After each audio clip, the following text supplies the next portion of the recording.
Compound interest class 2 हम लोग 10 question कर चुके हैं। रिमेनिंग आज के क्लास में सारे टाइप्स को टच करता हुआ एग्जाम्पल दिया गया है ताकि आपको कंसेप्ट क्लियर हो जाए।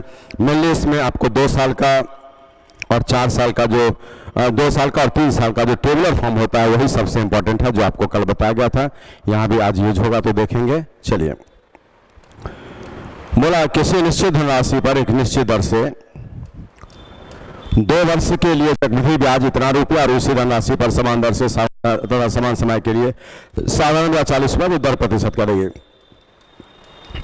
अगर समय 2 वर्ष का होता है और इस समय का आपको 2 वर्ष का CI भी दिया रहे और आपको SI भी 2 वर्ष का दिया रहे, तो यहाँ पे दर प्रतिशत के लिए फॉर्मूला बनता है 2 गुणा में CI माइनस SI बट्टा में SI और इनटू में 100। 2 गुणा में आपका ये 40.8 है, माइनस में 40 है, बाय में 40 सिंपल इंटरेस्ट इनटू में 100। बोले ये 40 कर जाएगा तो आपका 80 यहाँ पर है, 80 गुना 160 1.60 गुना में 100 हो जाएगा और बट्टा में 40, तो ये आपका 4% पर एनम का रेट निकला जो ऑप्शन सी में दिख रहा है। यही आपके प्रश्न का आंसर हो गया। बट सी, अगर ऐसा क्वेश्चन होता है तो हम लोग इसको और समझते हुए, इसमें क्या हुआ याद किए फॉर्मूला, नहीं अभी और ज्यादा समझ में आएगा और उससे जल्दी बन जाएगा। कैसे देखिए, सिंपल इंटरेस्ट जो है ना प्रति वर्ष बराबर होता है, इसलिए 40 रुपया 2 वर्ष में ब्याज तो 20 + 20 लिखाएगा ऐसे, और 1 साल का पहले साल का चक्रवृद्धि ब्याज साधारण ब्याज बराबर होता है जब मोड ऑफ पेमेंट ईयरली होता है। Mode of payment half yearly होगा तो 6 महीने तक बराबर, अगले 6 महीने में CI बढ़ जाएगा। मोड ऑफ पेमेंट ईयरली होगा, कुछ नहीं बोला तो ईयरली है, तो आपका 1 साल तक सेम, अगले साल में बढ़ जाएगा। देख रहे हैं, 1 साल तक सेम, अगले साल में बढ़ेगा। बोलिए 40.80 में ये घटा देंगे तो 20.80। अब निकाल लीजिए कि इस 20 से ये 20.80 हुआ तो कितना ज्यादा हुआ, तो 0.80 बट्टा में 20 और गुणा में 100। इसको सॉल्व कर लीजिए, आपके प्रश्न का आंसर हो गया 4% पर एनम का रेट। तो ये ज्यादा अच्छा रहेगा कि साधारण ब्याज प्रति वर्ष बराबर होता है, जैसे इसको 2 बराबर भागों में बांट दिए और चक्रवृद्धि ब्याज को बाइफरकेट कर देना। इसके हिसाब से हम लोग इसका आंसर इजीली दे सकते हैं। ठीक है, चलिए 12 नंबर, बोला किसी धनराशि पर 2 वर्ष का ब्याज 615 रुपया, उतनी ही अवधि का साधारण ब्याज 600 रुपया मूल धनराशि। क्या बोले, आज दर के अलावा मूलधन यहां पूछ दिया, तो आप पहले क्या करेंगे, 2 वर्ष का साधारण ब्याज 600 रुपया, तो प्रति वर्ष बोलिए 300, लेकिन कंपाउंड भी पहले वर्ष तो 300 ही होगा और यहाँ पे 615 बोला तो रिमेनिंग 315। अब यहाँ पर देखिए तो 15 रुपया अतिरिक्त ब्याज बना है, बट्टा में 300 गुणा में 100, तो ये 5% पर एनम का रेट हो गया। बोलिए 1 साल में 5% ब्याज मिलेगा तो आपको ब्याज 1 साल में मिला कितना है, तो यहाँ पर दिख रहा है 300 रुपया, तो हम लिखेंगे 5% बराबर में 300 रुपया। और आपको याद है मूलधन के लिए 100% का कैलकुलेशन होता है, तो आपके प्रश्न का आंसर हो गया 6000 रुपया। यही प्रिंसिपल अमाउंट है जो ऑप्शन बी में दिख रहा है और this is your final answer. तो बस यही काम करना है, यही इस प्रश्न का आंसर हो जाएगा। ठीक है, आगे बढ़िए।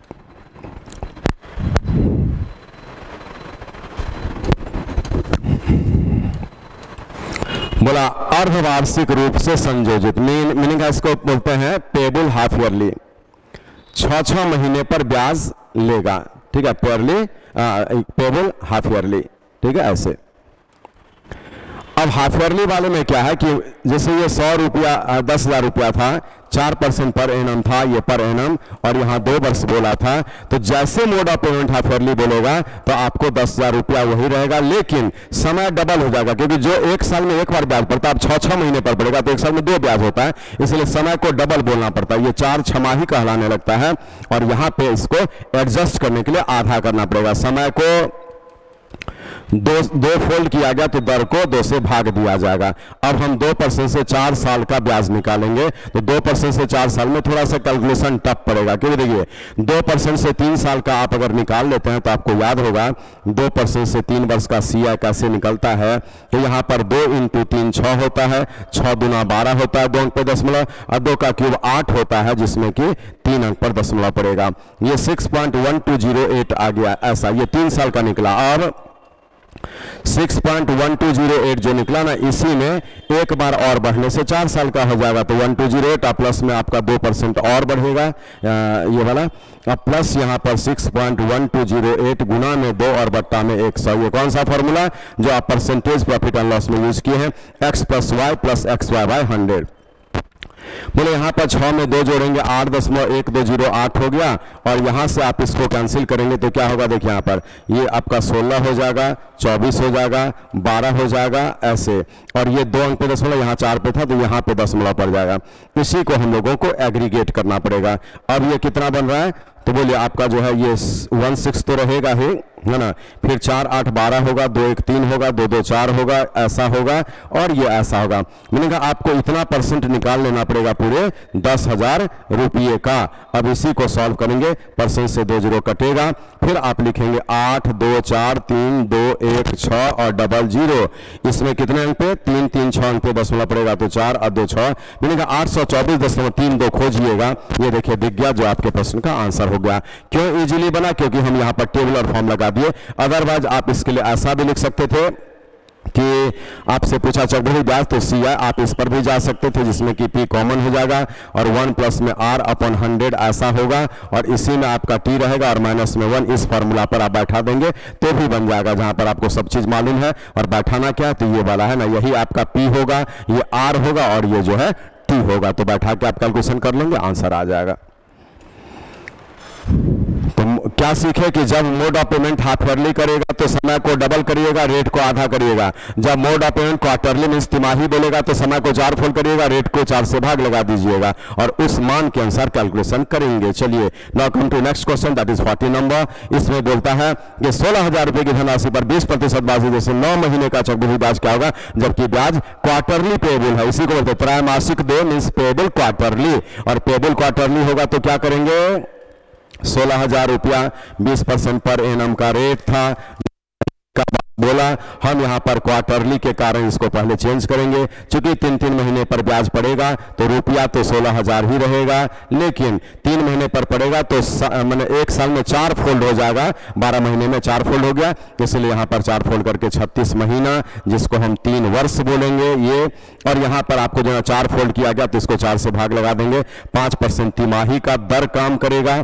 अब बोलिए 5% से 3 साल का टेबल ऑफ फॉर्म आपको याद होगा, जो कि पिछले क्लास में हुआ था, 15.7625% आता है। जो पिछले क्लास में नहीं थे फिर से सीख लेंगे। यहाँ पर कि 3 वर्ष का सीआ जब हम लेना चाहते हैं किसी भी दर से, तो नियम है कि 5 और 3 को गुना करेंगे 15 आएगा, फिर 5 को 15 में गुना करेंगे 75, 2 अंक पे दशमलव, फिर 5 का क्यूब करेंगे 125, 4 अंक पे दशमलव, और यही जब एग्रीगेट करते हैं तो 15.7625% आपका आ जाता है। ठीक है, तो ये रफ फिर से दिखा भी दिए।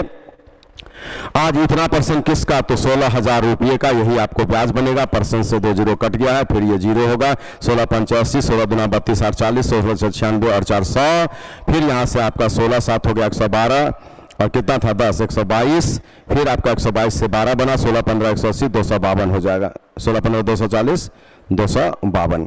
मैंने कहा आपके प्रश्न का आंसर 2522 रुपया दिख रहा है, जो ऑप्शन सी में है, और यही इस प्रश्न का आंसर हो गया। तो बहुत इजीली आप पूरे क्वेश्चन को सॉल्व करते जा रहे हैं, और कारण वही है कि इस जगह पर आप जो यूज करते हैं वो सभी टेबुलर फॉर्म। 15 नंबर को देखिए, बोला 2,000 रुपए की धनराशि पर 2 वर्ष के लिए चक्रवृद्धि ब्याज क्या होगा, जबकि वार्षिक ब्याज दर पहले वर्ष के लिए 4%, दूसरे वर्ष के लिए 3%। कुछ नहीं करना रहिए। 2,000 ये है, 4% जो दर होगा वो क्या है, पैसा को बढ़ाएगा, तो यहां पर आप 104% लिख दीजिए, और फिर ये 3% बढ़ेगा तो इसको 103% लिख दीजिए। और इसी को जब हम सॉल्व करेंगे आपका 2 जीरो और 1 जीरो ये कट गया, 3 जीरो, और तो गुणा करके 10 से भाग 5 से काट भी सकते हैं, 2 से ये 5 बार में कटा है, 5 इसको आप भाग लगाएंगे तो क्या बनेगा, 5 10 20 8, इसी को मल्टीप्लाई करना है। मीनिंग है 208 है, 103 है, इसको मल्टीप्लाई हम लोग करेंगे, आंसर आ जाएगा। बोलिए आज 624 हो गया, फिर 000 हो गया, 208 हो गया। इसको जब हम कैलकुलेट करते हैं यहाँ पर 4 2 8 6 14 हो गया, और 2 बना। मीनिंग है आपको ये 214 24 जिसमें कि 1 अंक पे दशमलव पड़ेगा, ऐसा। तो ये तो बढ़ के अमाउंट होगा, तो बोला कि सिर्फ ब्याज बताया है, चक्रवृद्धि ब्याज कितना होगा, तो इसमें आपका जो 2000 रुपया मूलधन था ये अमाउंट निकला है, इसमें प्रिंसिपल अमाउंट माइनस होगा, और ये जब माइनस होगा तो क्या हो जाएगा 142.4 रुपया, ये आपको CI बनेगा 142.4, पहला ऑप्शन में है जो इस प्रश्न का आंसर हो गया। चलिए 16 नंबर, 210 रुपये की राशि कर्ज पर ली गई जिसे 2 बराबर वार्षिक किस्तों में अदा की जानी है।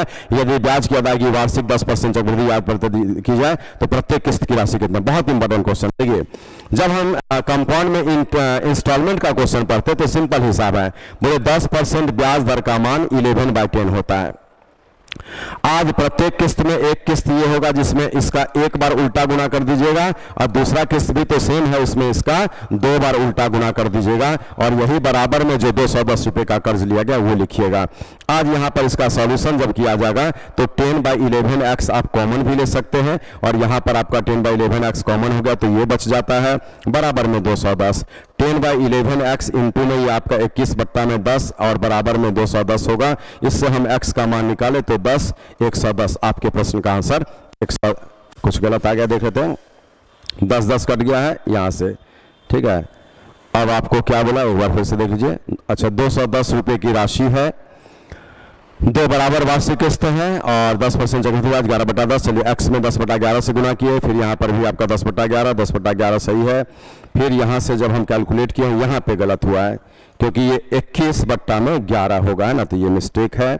अब यहाँ से हम सुधार कर लेते हैं, 21/11 और यहाँ पे तो 10 था ही।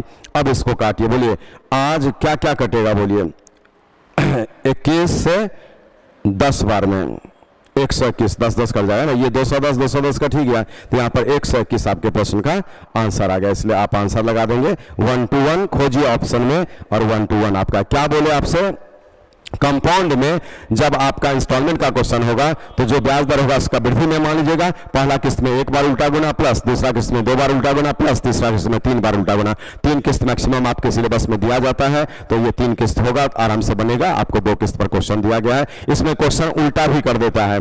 आज ये लोन दिया था तो एक्स मीन्स इंस्टॉलमेंट पूछा गया, पिछले किसी क्वेश्चन में एक्स का मान आपको दे देगा, मानिए 121 बोल देगा 121 और कैलकुलेट करके जो आएगा वो आपके प्रश्न का आंसर होगा, तो उससे कर्ज निकल जाएगा। मैंने कहा एक ही कंसेप्ट से दोनों क्वेश्चन करा दिया गया।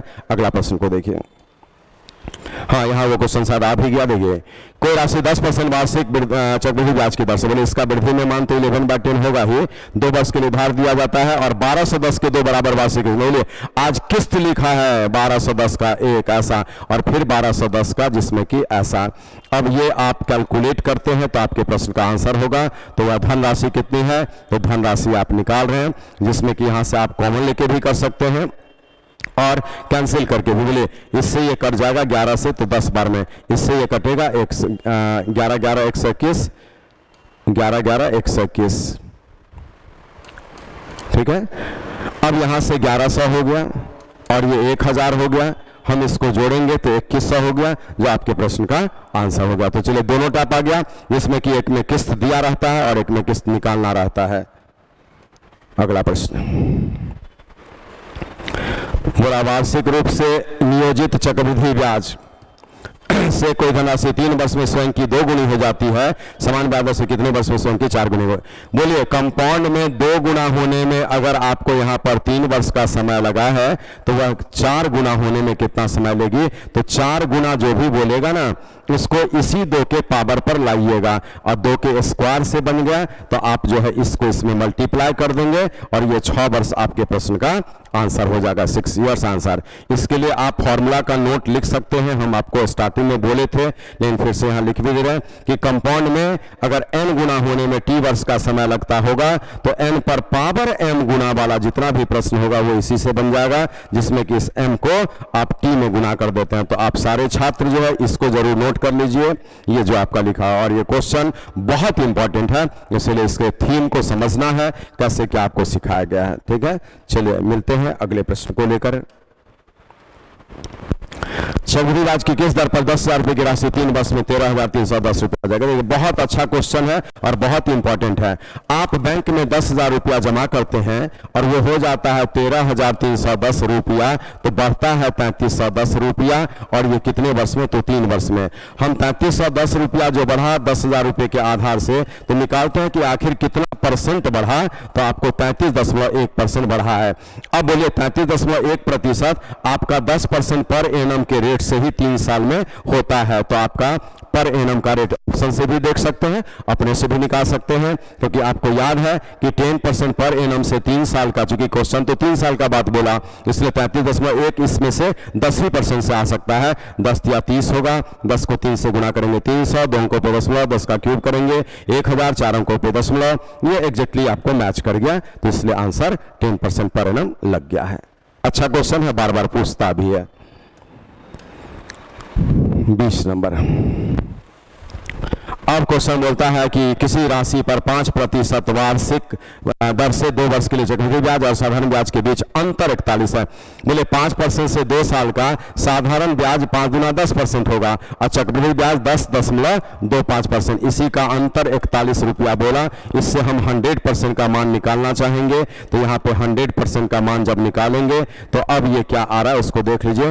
बोले 25 का 4 फोल्ड है, इसका भी 4 फोल्ड हम कर देंगे, तो 4 और 4 4 16, लेकिन ये बट्टा में 100 जो आएगा वो उधर चला जाएगा, तो फाइनल कैलकुलेशन से 16,400 रुपया, ऑप्शन सी आपके प्रश्न का आंसर हो गया। बहुत इजीली आपको सिंपल और कंपाउंड दोनों लेसन का क्वेश्चन सॉल्व करा गया है नए तरीके से, जिसमें हम परसेंटेज के आधार से पूरे चैप्टर को डील किए, कहीं भी फॉर्मूला का कोई डायरेक्ट क्या बोलेंगे यूज नहीं किया गया। जैसे देखिए किसी व्यक्ति ने किसी राशि को चक्रवृद्धि ब्याज पर निवेश किया, 2 वर्ष में इतना रुपया हो गया, 3 वर्ष में इतना रुपया हो गया, बताइए राशि कितनी मिली। आपका पैसा 2 वर्ष में 2420 रुपया हो गया, तो ये निस्धन होता है, और आप ही का पैसा जब 1 वर्ष और रह गया तो 2662 रुपया हो गया, तो ये भी आपका निस्धन होता है। हम यहाँ पर देखते हैं कितना बढ़ा, यहाँ पर देखते हैं कितना बढ़ा, तो यहाँ 1 साल बढ़ा, और यहाँ पर कितना बढ़ा, तो 2 बढ़ा है, 4 बढ़ा है और 2 ऐसा है ना, 242 रुपया। बोले 242 रुपया 1 वर्ष में बढ़ा है, इसलिए आज 242 रुपया 2420 रुपये के आधार से 1 वर्ष में बढ़ा है, तो आखिर यहां पर कितना परसेंट मिलेगा ब्याज, तो 10% पर एनम का ब्याज मिला। राशि कितना है, बोले 10% पर एनम के ब्याज से 2 वर्ष में कंपाउंड 21 होता है, लेकिन ये तो निस्धन है, 100 में जोड़ देंगे और यही बराबर 2420 से 100% जब निकालेंगे तो आपका 24 दूना 42 मिलेगा। आपके प्रश्न का आंसर 2000 रुपया होगा, जो ऑप्शन बी में दिख रहा है। अब यहां पर ये 121 क्यों किया गया उसको देखिए। 10% से 2 वर्ष का चक्रवृद्धि ब्याज 10 गुना 20 होगा, 10 का स्क्वायर 100, 2 अंकों पे दशमलव, ये 21% होगा। लेकिन निस्धन जो होता है वो मूलधन प्लस ब्याज होता है, इसलिए मूलधन 100% में आप ब्याज 21% जोड़ेंगे, तो अब 121% जो निकलेगा वही आपका अमाउंट होगा, निस्धन होगा, जो परसेंटेज में 121 का लाएगा। इसीलिए हम यहाँ पर यूज किए, तो यहाँ पर इजीली आप ऐसे क्वेश्चन को डील कर लेते हैं। रेट पूछेगा रेट बता देंगे, मूलधन पूछेगा मूलधन बता देंगे। आइए बस आज हम लोग यहाँ पर कंपाउंड इंटरेस्ट को पूरी तरह से समाप्त कर चुके हैं और सिंपल इंटरेस्ट को पहले ही समाप्त कर चुके थे। इसका अर्थ हुआ कि सिंपल और कंपाउंड के सारे क्वेश्चन को हम परसेंटेज पर डील कर सकते हैं, जो आपको दिखा दिया गया, और सारे टैप को हम टच कर दिए हैं। वो आपका mode of payment half yearly हो मीन्स अर्धवार्षिक हो, मोड ऑफ पेमेंट आपका क्वार्टरली हो मीन्स आपको तिमाही हो, या ईयरली हो, सारे तरह का क्वेश्चन आ गया है। आप किसी भी दर से 2% का कंपाउंड इंटरेस्ट कैसे निकलता है, किसी भी दर से 3% 3 साल का कंपाउंड इंटरेस्ट कैसे निकलता है, ये कैलकुलेशन अच्छा से जान लीजिए और उसी टेबुलर फॉर्म का हेल्प करेंगे। मूलधन जब भी निकालना पड़ेगा तो 100% का यूज करिएगा, आपके सारे प्रश्न का आंसर बहुत इजीली आता चला जाएगा। तो चलिए फिर मिलते हैं अगले क्लास में, अगले लेसन को लेकर आते हैं। तो आप उम्मीद हम करते हैं कि लगातार हमारे प्रयास से बिल्कुल मेहनत आप कर रहे होंगे और सारे प्रश्नों को बिल्कुल प्रैक्टिस भी करते होंगे, एक कॉपी में कंपाइल भी किए होंगे, ताकि रिवीजन में कोई प्रॉब्लम ना आवे। हम सारे लेसन को टच कर रहे हैं, अरिथमेटिक सेक्शन आपके लिए बहुत इंपॉर्टेंट सेक्शन होता है और उसी का क्लास लिया जा रहा है। लगातार हम प्रयास कर रहे हैं, आपको अपने तरफ से जो भी सक्षमता है हम आपको सपोर्ट कर रहे हैं। आप जो है बिल्कुल मन से पढ़िए और अपने लक्ष्य को हासिल करिए। लक्ष्य हासिल करने के बाद आप अपना नया जिंदगी व्यतीत करेंगे, जिसमें कि आपके खुशी से हम भी खुश रहेंगे। इसलिए अच्छा से पढ़िए, कोई भी क्वेश्चन जब पूछेगा तो पैटर्न यही रहेगा, कंसेप्ट यही रहेगा, और उसको आप यूटिलाइज अगर सही तरीके से एग्जाम हॉल में कर लेंगे तो आप जीतेंगे। You must be the winner there, है ना। इसीलिए प्रयास करेंगे अच्छे से। थैंक यू, मिलते हैं फिर अगले टॉपिक को।